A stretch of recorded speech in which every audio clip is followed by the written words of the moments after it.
دغه طبيعه گمراهي وای چې خپل مشر تابعداري پرې رسول الله صلی الله علیه وسلم اسلم واجو ولو کان عبدا حبشیا منای او تابعداري وکوي د خپل امیر اگر کاغه غلام حبشي او رسول الله صلی الله علیه وسلم غنا حدیث په دې باندې دلالت کوي حضرت ابو بکر امیر دی حضرت عمر خو ډېر لوی سړی و خو حضرت ابو بکر دا له چا سره جنګ و چې هغه جهاد خلیفه لا نه ورکو حضرت ابو بکر ورته خپل دلیل وی حضرت عمر وی لا اله الا الله وی او نبی علیہ السلام ویلی چې درسو لا اله الا الله نه ویلی زه ور سره جنګ کو دی خو لا اله الا الله وی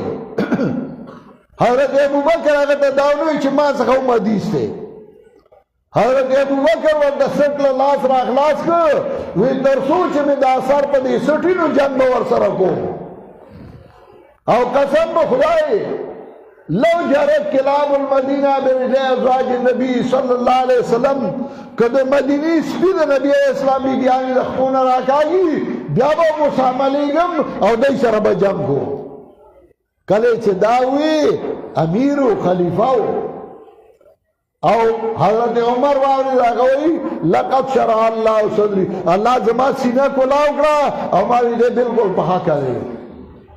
وَتَّبِعْ سَبِيلَ مَنْ أَنَابَ إِلَيْهِ چې زما تابعدار دی هغه په لاره به ځي دا نه ته به بیا خپلې خوښې کې حضرت لقمان هوښیار و عقلمند و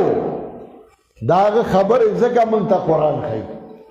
او دا چې کله ته قرآن زما په سترګو وګورې نو تا ته به پته ولګي دا څنګه لارې سړي ته ښیي دا د دنیا لارې هم ښیي دا د آخرت لارې هم ښیي دا د سړیتوب لارې هم ښیي دا د انسانیت لارې هم ښیي ته قرآن تا د دې نه نه منې کوي دنیا کار مه کو یو نیم به یې نو هغه وایي مړه دا ګوره ځان ته بلا وایي دنیا پسې منډې وایي دنیا پسې دنیا منه خو نه ده الله وایي چې دنیا زینت دی المال هو